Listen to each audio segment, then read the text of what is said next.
अस्सलाम वालेकुम जी, welcome back once again. Match काफ़ी क्रूशल स्टेज पे है। पाकिस्तान ने टॉस जीता और पाकिस्तान इस टाइम आई थिंक मैं बड़े सेफली कह सकता हूँ कि पाकिस्तान इस टाइम टॉप हैंड है पाकिस्तान का। श्रीलंका बिल्कुल राजा पाक साथ जो खड़े हैं ऑलरेडी बाउंड्री पे खड़े हैं, लेकिन बट अगेन बात यही है कि पाकिस्तान के पास अच्छा खासा कंट्रोल है। राय जानते हैं मिसबाह उल हक से, मिसबाह भाई कंट्रोल है अब तो आप इतना यकीन तो हो गया आपको? कंट्रोल था। ओके कंट्रोल था। आई थिंक कि 5 आउट करने के बाद ये ऑलमोस्ट 50 प्लस की पार्टनरशिप हो गई है और एक अच्छी पेस पे हुई है। यानी श्रीलंका के पास अब चांस है कि वो 160 या 170 कर सकते हैं। ये पार्टनरशिप अगर ऐसे ही चलेगी पाकिस्तान को ये पार्टनरशिप ब्रेक करनी पड़ेगी, वरना 160 170 in a big game is always a problem. क्योंकि बहुत अच्छा खेले हैं दोनों हसरंगा और राजा पक्षा। गेंद स्पिन हो रहा है, ग्रिप भी कर रहा है। आप देखें जिस तरीके से इफ्तिखार ने बॉलिंग की, लेकिन इतनी मुश्किल के बावजूद 5 विकेटों के बावजूद, जिसको कहते हैं ना कि फियरलेस अप्रोच, उसके साथ उन्होंने रन रेट अपना नीचे नहीं आने दिया और वो उसी तरीके से रन्स करते जा रहे हैं। और उन्होंने अपने आप को चांस दिया है स्टिल कि 6 ओवर अभी भी बाकी हैं। 6 ओवर में 50 रन भी अगर वो करते हैं होता भी ऐसा। फिर 160 1 ओवर अच्छा खेल जाते हैं, दोनों में से कोई भी एंड तक खेल जाता है तो स्टिल दे हैव चांस कि 170 को टच कर जाएं या उससे ऊपर कर जाएं। तो आई थिंक थोड़ा सा इनिशिएटिव जो पाकिस्तान ने लिया था वो लूज़ किया है इस टाइम पे। But now it's up to them कि आखिरी 5-6 ओवर्स में, क्योंकि ये लास्ट प्लेयर है, इसके पास करुणा रत्ने बैटिंग कर लेते हैं लेकिन फिर भी उस तरीके से डैमेज नहीं कर सकेंगे वो। तो पाकिस्तान के बड़ा ज़रूरी है कि अगले 1-2 ओवर्स में विकेट लें।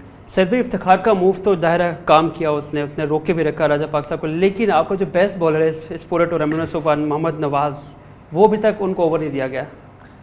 देखें जी, ये लास्ट टाइम भी हुआ था। आपको पता है कि एक मैच हुआ था जब लास्ट ओवर नवाज़ का आ गया था इंडिया के ख़िलाफ़। तो यही चीज़ है कि वो लेफ्ट हैंडर बैट्समैन खड़ा है, अगर वो नहीं आउट होता तो मुझे नहीं लग रहा कि आज नवाज़ को ओवर मिलेगा। एक ओवर तो अभी करना है, उसने 3 ओवर किए हैं ऑलरेडी इफ्तिखार ने। मगर ये मूव ग्राउंड में है, देखें वो अच्छा खेल रहा है राजा बक्सा, और आपको पता मारता भी है। और लास्ट 5 ओवर में 48 रन हुए हैं और 9 पॉइंट समथिंग की एवरेज से वो स्कोर हो रहा है।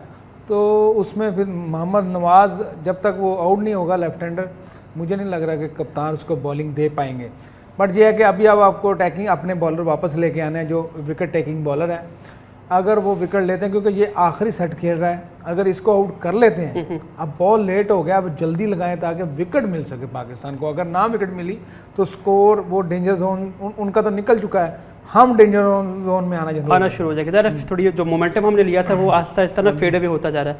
मिसबाह भाई हारिस रऊफ, हमें पता है कि शाहीन अफरीदी के साथ कॉम्बिनेशन में जो बॉलिंग करते रहे हैं, ओवर शेडो रहे हैं, अंडररेटेड रहे हैं, बिकॉज शाहीन अफरीदी ऊपर से आउट करता था और ये आगे पेनिट्रेट करता था। लेकिन शाहीन के बगैर जो उन्होंने अपना एक रोल प्ले किया है, यस थोड़ा पनिश होते रहे हैं इन गेम्स में, लेकिन जो रोल वो प्ले करते रहे हैं आई थिंक अब वो स्टेप अप कर रहे हैं। जो शेडो से बाहर आना, शाहीन के बगैर बॉलिंग की है उन्होंने, बट इम्प्रेसिव था आज।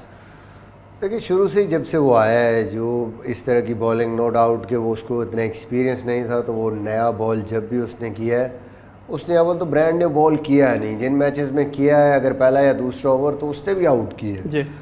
Normally in white ball cricket, specially T20 में, जो 5वां और 6ठा ओवर सबसे मुश्किल ओवर हो जी। और अगर आप हारिस रऊफ को देखें तो अनफॉर्चुनेटली वो हमेशा 5वां या 6ठा ओवर करने आता था थ्रू आउट, क्योंकि वहाँ पे जो थोड़ा बहुत स्विंग होता है वो शाहीन उसको यूटिलाइज़ कर लेते हैं, या आपका इमाद वसीम वो यूटिलाइज़ कर लेता था। और जब हारिस बॉलिंग करने के लिए आता था तो वो आइडियल होता था कि बॉल सिर्फ स्लाइड हो रहा है, स्विंग नहीं हो रहा, और बैट्समैन सेट हैं, तो 5वें 6ठे ओवर में अगली टीम आपको, वो जिसको कहते हैं ना आड़े हाथों उन्होंने लेना ही लेना है, वो सिर्फ टाइम करना है। और उसमें जो है वो बाउंड्रीज जाती थी, रन लीक होते थे। उसका ओवरऑल रिकॉर्ड उसके बाद का अगर देखें, 10 ओवर के बाद का, और फिर आखिरी 4 ओवर्स का रिकॉर्ड देखें, तो वो मेरे ख्याल में दुनिया में इतना अच्छा स्ट्राइक रेट और इकोनॉमी वाइज कोई भी नहीं होगा जितना हारिस रऊफ है। तो आई थिंक यहाँ पे उसको थोड़ा सा अर्ली बॉल मिल रहा है, 3रा ओवर मिल रहा है, 2रा या 4था ओवर मिल रहा है, और यहाँ थोड़ा सा नॉर्मल सिचुएशन से मैंने देखा है कि यहाँ पे बॉल 5वें 6ठे ओवर तक भी स्विंग हो रहा जी। है अभी स्पेशली और विकेट मिले। दुबई आई में। थिंक विकेट ब्रेक थ्रू दिया है, बैक टू बैक बाउंड्रीज लगी थी, लेकिन हारिस उसके बाद रऊफ एक ने ब्रेक और थ्रू दिया दिया है। आई थिंक ये क्रूशल ब्रेक थ्रू था। जो हम Crucial। बात करते हैं, ये बड़ा एस्टेब्लिश प्लेयर खेल रहा था इस टाइम सईद भाई। ठीक है, हसरंग आप तो हम राजा पक्सा की बात कर, हसरंगा 162 के स्ट्राइक रेट से खेल रहे जी। थे और वो फेयरलेस क्रिकेट खेल रहे थे, उन्होंने बाउंड्रीज भी 2 लगाई हैं, इनका आउट होना बहुत ज़रूरी था और फाइनली पाकिस्तान को ब्रेक थ्रू दिलवाया हारिस रऊफ ने, जो हम सोच अब डिस्कस ही कर रहे थे उसको। हाँ कह रहे थे कि अपना मेन बॉलर लेके आए और कप्तान ने वहाँ बैठे हमारी सुन नहीं लग रहा है तो वो लेके आए, विकेट तो मिल गई बट थोड़े महंगे साबित हो रहे हैं, बट अब इंशाल्लाह मुझे उम्मीद है कि एक आध विकेट और गिरी तो कम बैक। अच्छा मिसबा भाई, जो ना महंगे साबित हो रहे हैं, देखिए कुछ टीम में ऐसे फास्ट बॉलर होते हैं जैसे कि वो थोड़ा एक्सपेंसिव होते हैं लेकिन ब्रेक थ्रू देते हैं, जैसे उन्होंने भी ब्रेक थ्रू दिया। तो आप इतनी लेवरेज ऐसे बॉलर को देते हैं कि ठीक है रन थोड़ा एक्सपेंसिव हो रहा है लेकिन आउट आप टाइमली करके दो।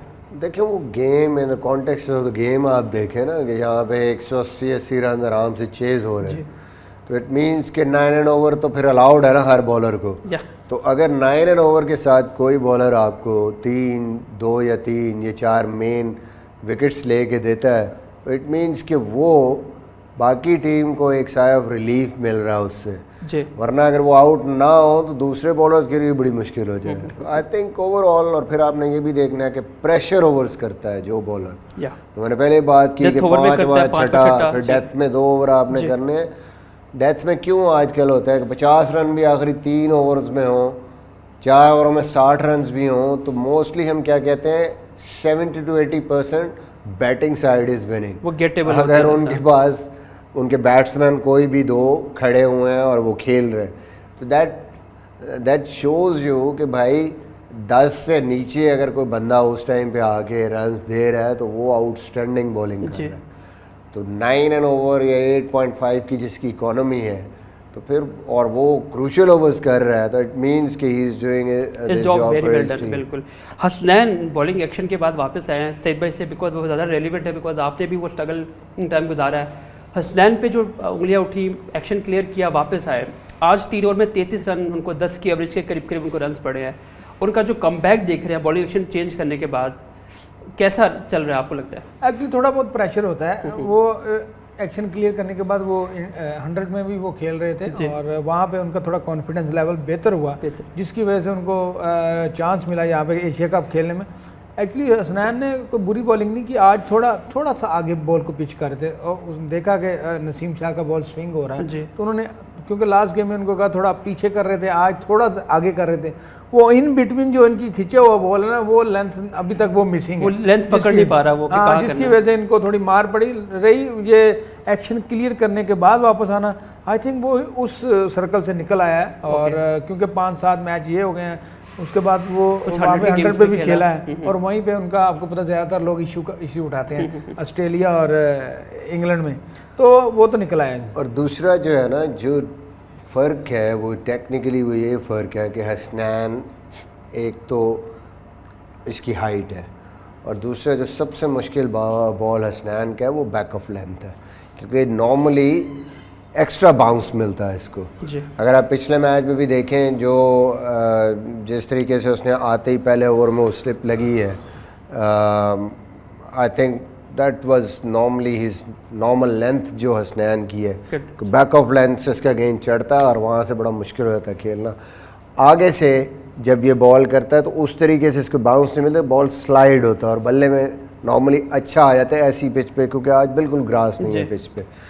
तो मुझे लगता है कि थोड़ा सा वो लाइन भी ऑस्टम के बाहर हुई है, वो पिछली पिचेस को जहन में रखते हुए वो उस लेंथ पे उसने बॉल उस लाइन पे किया है। हालांकि मुझे लगता था कि अगर मिडल ऑस्टम के सामने से वो नेचुरल अपनी जो लेंथ है वहाँ से हिट करता तो ज़्यादा मुश्किल होनी थी श्रीलंका। तो थोड़ा डिफरेंट होता है। एक ब्रेक लेनी है। 118 रन पाकिस्तान ने अभी तक रिड्यूस किया हुआ, श्रीलंका को 6 विकेट्स लिए हैं। एक ब्रेक लेते हैं, ब्रेक के बाद आके दोबारा कंटिन्यू करते हैं डिस्कशन को।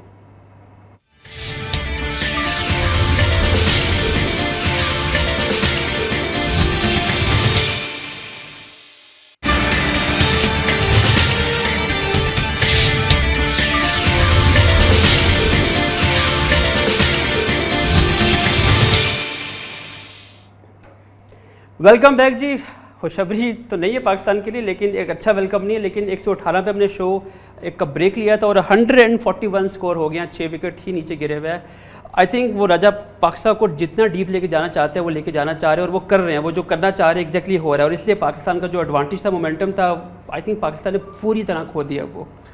बिल्कुल, जो मैं बात कर रहा था कि और कैच ड्रॉप एक बहुत ही इंपॉर्टेंट ब्रेक थ्रू आया था आपके हाथ में, लेकिन वो I think drop one of your best fielder Shadab जिससे कैच ड्रॉप हो गया। तो मैं 2 दिन से या 3 दिन से यही कह रहा हूँ कि बहुत ही इम्पोर्टेंट नंबर है और बहुत ही इम्पोर्टेंट प्लेयर है राजापक्षा। यानी जिस सिचुएशन से वो यहाँ तक ले आया है टीम को, आई थिंक एक्स्ट्राऑर्डिनरी जो इनिंग थी, स्पेशली जैसी पाकिस्तान की क्वालिटी है बॉलिंग की, उसके अगेंस्ट 5 विकेटें आपकी गिर जाएं 60 रन पे और उसके बाद आप वहाँ से ऑलमोस्ट 160 या 170 लग रहा हो कि जी कर जाएंगे, तो ऑलमोस्ट 1 मैन शो है जी। यानी उस सिचुएशन से ना सिर्फ आप पूरा मैच को एंड तक ले आए हैं, बल्कि आपने वो रेट भी वही रखा है, जो स्कोरिंग रेट है वो भी ऐसा रखा है कि पाकिस्तान अंडर प्रेशर है। आई थिंक कि पाकिस्तान ने थोड़ी सी अपने लिए मुश्किल कर लिया, हालांकि देखा जाए तो 170 भी यहाँ पे नॉर्मली चेज़ हुआ है या 180 भी चेज़ हुआ है, बट एक जो होप है, एक जो एडवांटेज थोड़ा सा जिसको हम कह सकते हैं, कहीं तो वो मोमेंटम जो होता है, जो भी बैटिंग एंड पे टीम करती है, वो मोमेंटम जिसके साथ जाता है, वो बैटिंग टीम के साथ पास अगर होता है तो वो बॉलिंग में भी वो मोमेंटम लेके जाते हैं। तो ये एक थोड़ा सा डिसएडवांटेज पाकिस्तान को ज़रूर हुआ है यहाँ पे, बट पाकिस्तान में कैपेबिलिटी है, पाकिस्तान की बैटिंग लाइनअप यहाँ से जितने भी रन्स होते हैं, आई थिंक अभी भी पाकिस्तान कोशिश करे कि 160 से नीचे, क्योंकि 1 विकेट है या इसके बाद उनके पास बॉलर्स हैं सारे, अभी भी कोशिश करेंगे इस मोमेंटम को आखिरी 2 ओवर्स में कहीं ना कहीं ब्रेक करें, बट आई थिंक बहुत क्रूशियल कैच ड्रॉप हुआ है। सईद भाई, मोमेंटम पाकिस्तान के हाथ में था, टॉस जीता हुआ है, अपर हैंड लेके बैठा हुआ पाकिस्तान, कहाँ पे आपको लगा स्लिप हुआ है पाकिस्तान? देखिए, जहाँ पे राजापक्षा आया था वहाँ पे आपने नवाज उसको इफ्तिखार को ओवर दी तो एक आधा ओवर उसको वहाँ पे निकाल देते, क्योंकि आपका टॉप विकेट टेकर बॉलर है। ज़्यादा ओवर दे दिए इफ्तिखार को? ये तो नहीं मैं कह सकता ज़्यादा, क्योंकि इफ्तिखार ने जो काम करना था वो विकेट तो उसने ले ली थी, बट थिंक ये है कि आपको देखें, मुझे आज तक समझ नहीं आई कि अगर एक लेफ्ट आर्म स्पिनर है तो वो लेफ्ट हैंडर के अगेंस्ट क्यों नहीं बॉल कर सकता। ये चीज़ हमें वही नेगेटिव थॉट, पॉजिटिव सोचना चाहिए, एक वहाँ पे थोड़ी है। प्लस पाकिस्तान ने स्टार्ट में जो ना आउट तो किए हैं, उसके साथ बॉलिंगें भी काफ़ी ज़्यादा दी हैं। उसके बाद जैसे 6 ओवर निकले हैं, शादाब ने 2-3 बाउंड्रीज खाई हैं उससे हसरंगा ने एक 167 स्ट्राइक रेट से 32-34 रन उसने बना दिए। वो जो पार्टनरशिप जो लगी है ना, उसके बाद जो सेकंड पार्टनरशिप है, ये 5 ओवर में लास्ट 5 ओवर में 57 रन हुए हैं और उनके 6 विकेट गिरे हुए हैं। फिर जाके हम आपके मेन बॉलर्स भी मार खा रहे हैं। नसीम शाह ने लास्ट ओवर में 2 छक्के खाए हैं। तो देखिए, आउट आप करने इस वक्त आउट नहीं करना, इस वक्त डॉट बॉल कंटेन करना डॉट बॉल। मैं बात करूंगा, देखें मैचअप्स होते हैं, ओके फाइन, जैसे जडेजा को नंबर 4 पे भेज दिया, नवाज वाज बॉलिंग वेल उस टाइम पे पाकिस्तान की उस स्ट्रेटजी को काउंटर करने के लिए, वो सिनेरियो डिफरेंट था। यही आपने अंडरस्टैंड करना है in the context of the game. Here you already got 5 wickets, 5 out हैं और आपका आखिरी मेन प्लेयर खड़ा हुआ। यहाँ सिनेरियो डिफरेंट है, आपको इफ्तिखार को एक तरफ से इंट्रोड्यूस किया, वेरी गुड मूव, उसने दूसरी तरफ से सेट बैट्समैन को आउट कर दिया। साथ आप वहाँ पे जैसे ही शादाब ने 1 आधा ओवर किया था, अर्ली अगर इंट्रोड्यूस कर देते नवाज को, तो शायद अब ये प्रॉब्लम आपको ना होती एंड पे कि आप किधर जाएँ। आप नवाज हो सकता है अर्ली ऑन, ये एक गैमल भी होता है जो आप करते हैं कि राजापक्षा लेफ्ट हैंडर समझ के मारने जाता है और उसकी विकेट मिल जाती है, जो कि पिछले मैच में आपने देखा है कि राजापक्षा का स्टंप मिस हुआ है। इस तरह वो लेफ्ट आर्मर को मारने गया है, आते ही तो वो स्टंप, तो चांस था एक पाकिस्तान के पास, और राइट हैंडर पे सबसे अच्छी इकोनॉमी है और टॉप बॉलर है इस टाइम एशिया कप का। तो मुझे लगता है कि वहाँ थोड़ा सा आप इफ्तिखार को ज़रूर कराते, लेकिन साथ आप शादाब के एक आधे ओवर के बाद रोक के अगर नवाज़ को वहाँ करा देते 2-1 ओवर, ठीक, तो शायद पाकिस्तान को थोड़ा कुछ सा शायद बेहतर कोई कर डिफरेंस क्रिएट कर पाता है। लेकिन खैर पाकिस्तान के पास अभी ज़ाहिर है एक इनिंग बाकी है, अभी मैच ख़त्म नहीं हुआ। बिल्कुल आपने होप्स नहीं छोड़नी। आई होप हम भी होपफुल है पाकिस्तान को लेके। रन थोड़े ज़्यादा हो गए, कम होने चाहिए थे, लेकिन खैर एक ब्रेक की तरफ जाना, ब्रेक के बाद आएंगे। शायद पाकिस्तान अपना जो किरदार है वो किरदार प्ले कर पाए 100%। एक ब्रेक लेते हैं, उसके बाद वापस आते हैं।